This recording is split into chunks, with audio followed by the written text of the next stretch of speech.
So what we're doing today is building off of compounded interest that we learned last time, except the difference is this time we're doing continuously compounded interest.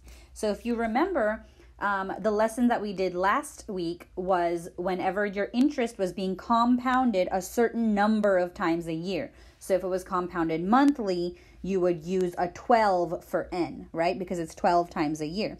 Except for now that it's continuously compounded interest, we have a different formula that we're going to use because we no longer have that n value.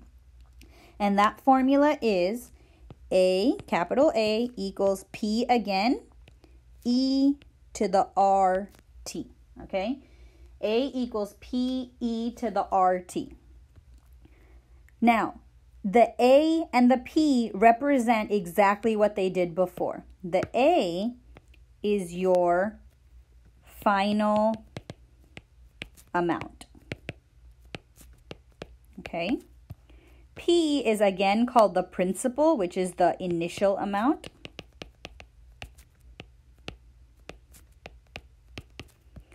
R and T are still the same as well. R is the rate as a decimal.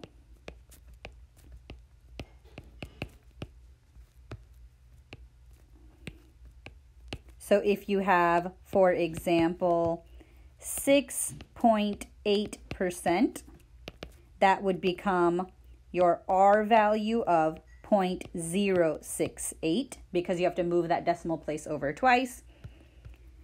T is your time. So 5 years, 10 years, 30 years, whatever. So the only thing that we haven't discussed yet is this E value. Now, E is not a variable. Okay? It is not a variable. You will never replace a number for E.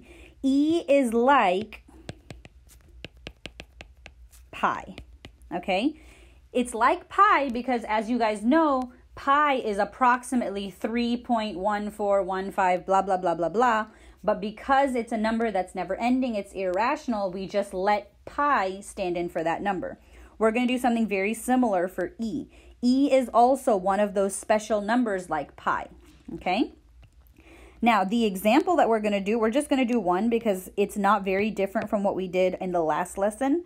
The only difference is we are going to use that E value instead of an N value that's going to be in our formula. But again, that E is not going to change. It is a number that we're just letting E represent. So, you deposit, actually I'm going to go ahead and write it down. We'll read it together, okay? So, and then you can copy it. Okay, so you deposit $4,250 in an account that earns 5% annual interest compounded continuously. How much money will you have in that account after 10 years? So go ahead and pause the video and copy this down. Now, some of you might be thinking, like, you said E is like pi, and there's a pi button on my calculator, but I don't see an E button, okay? There actually is an E button on your calculator. If you downloaded the Android app,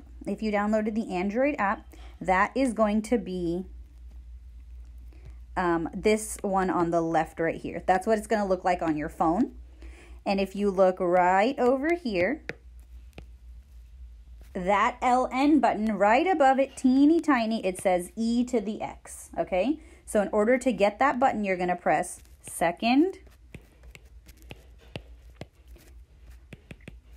which is in blue, and then you'll press this button, the LN button, okay? So that's how you do it if you have an Android.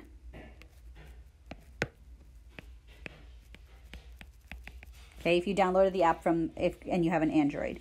If you have an iPhone, your app looks like this, and it's in a very similar location, and you do it in a very similar way. It's this button right here, teeny tiny right above it. It says E to the X, and you're going to do the exact same thing. You're going to press second, and then you're going to press LN. Okay, and what this does is it automatically puts your numbers as an exponent. So that way you don't have to worry about moving up into the exponent. It automatically does that for you. Okay, so back to our example. It says, again, you deposit $4,250 in an account. Since that's where I'm starting, that's going to be my p-value, my principal, my initial amount. It earns 5% in interest. Well, remember, I have to write that as a decimal, so that becomes 0.05. That's my R value. Okay, now all I need is a t value, which is my 10 years. And I just substitute that into my formula. A equals P-E to the RT. I'm looking for A equals 4250.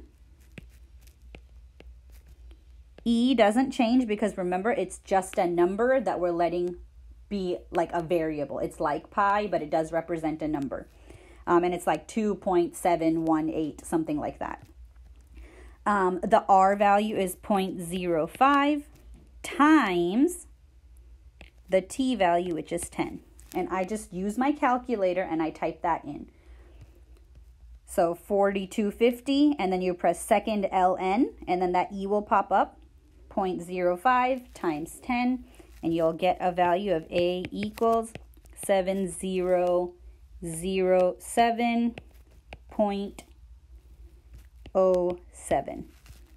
And I rounded that. It's actually 0.0654, but I rounded it to a $7.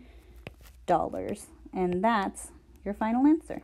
Okay? So again, the only difference is instead of you being told the number of times a year that it's being compounded, it's being compounded continuously. And when that happens, you can use that E number to use your formula.